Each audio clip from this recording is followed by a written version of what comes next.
Hi mamas, I'm back.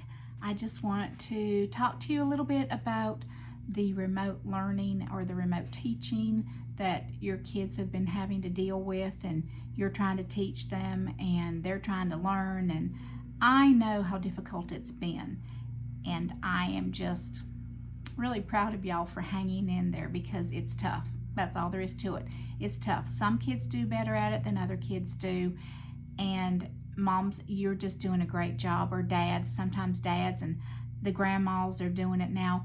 I did it a couple of weeks ago. Catherine and her husband were out of town, and I will tell you, I home educated my kids a lot of their years, but remote learning this way is different, and I tried to figure it out what the difference was.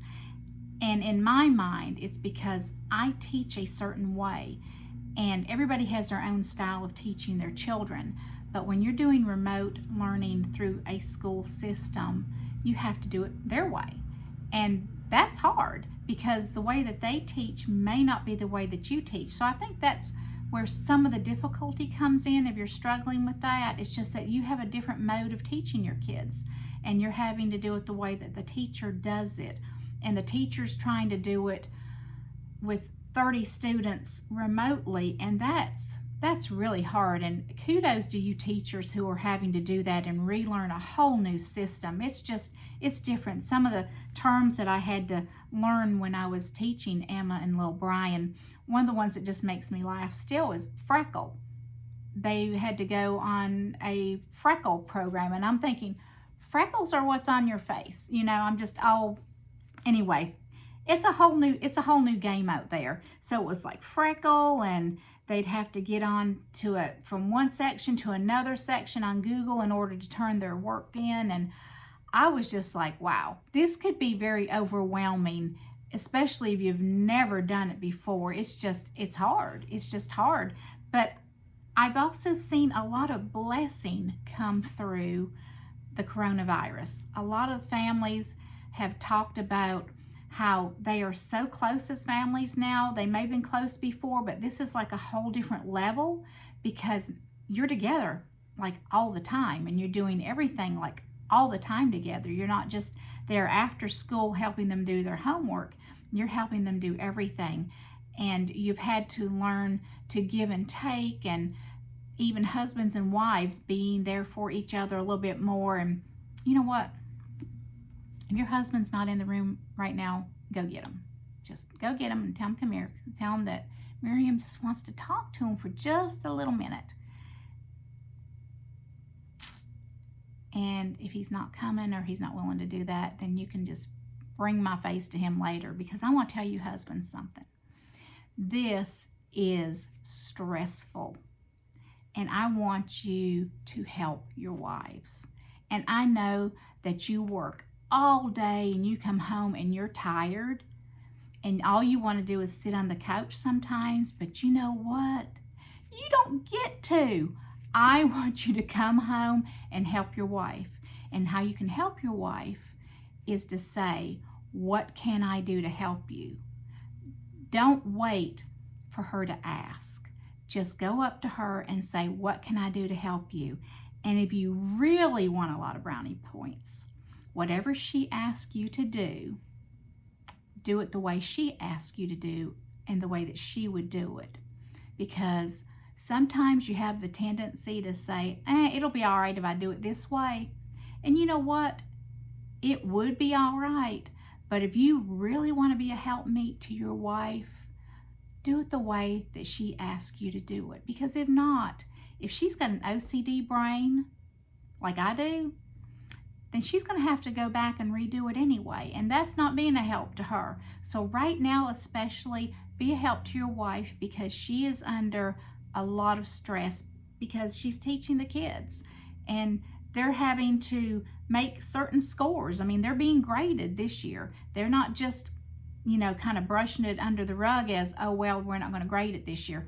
They're being graded. So that puts pressure on a mom too. It's like, oh man, can I even get my kids to pass this test so that they can go on to the next grade next year? So be kind, to each other, help each other through this. But you dads, you carry the weight of this with your wife also. And you single moms who don't have that, do not be afraid to ask for help.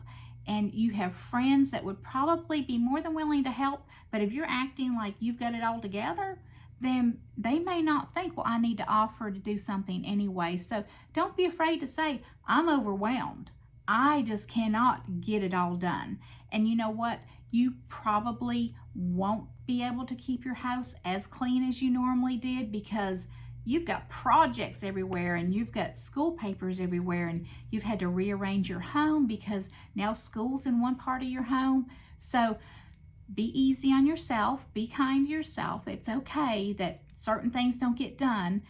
And I would love to say that this is going to pass really quickly, but we have seen that it just has not happened. I know some schools have started back, but not all schools have started back.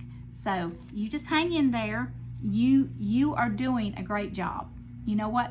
Your kids are alive and they're breathing. You're doing a great job. And the school will take care of itself. I promise you. If your children don't do as well as you think they should be doing, I promise you it's going to level out. In a few years, if you think your child's falling behind, don't put pressure on yourself and say, well, they're not keeping up with so-and-so and so-and-so kids. They're doing this. It doesn't matter. I promise you. I'm old enough to know that grades are not everything. In fact, grades are good if you can get good grades, but it's not everything. And a lot of college kids will tell you now they're graduating from college, they're not even getting what they went to college for. They're not getting those jobs because the world's changing a little bit. So be easy on yourself, take care of yourself, take a break from it. Dads, again, step up to the plate, keep the kids for a few hours whenever you can possibly do that, and let mom go off somewhere just by herself and let her regroup and let her rethink about life and things, and you have her time with God, because right now it's not easy to have your time with God. Even I know when I had Emma and little Brian, my days are always pretty scheduled. I know what I'm going to do in the order I'm going to do them in, and I thought, well, I'll do these videos while the kids are in there doing their school. Well, that did not happen at all. That did not happen. I was with them while they were doing their school. So again, we love y'all. We're praying for you. You mamas, you can do this. You pat yourself on the back because you're doing a great job. Your kids love you. And you know what? It doesn't matter how well you're doing everything to them. The fact that you're with them and you're spending time with them and you're loving on them and you're taking care of them and you're making memories with them, you're not graded on how well you do something with your children. You're graded on, in their minds, you're with them and you love them and you show them that you love them and you teach them God's word. And that's what they're going to remember. They're not going to remember how scattered things got at times in your life when issues like coronavirus comes along. They're going to remember that mama loves them. That's what they're going to remember. They're going to remember that dad loves them, or grandma, or whoever it is that's out there raising the children. That's what they're going to remember, is how well that you loved them and you took care of them and you prayed for them.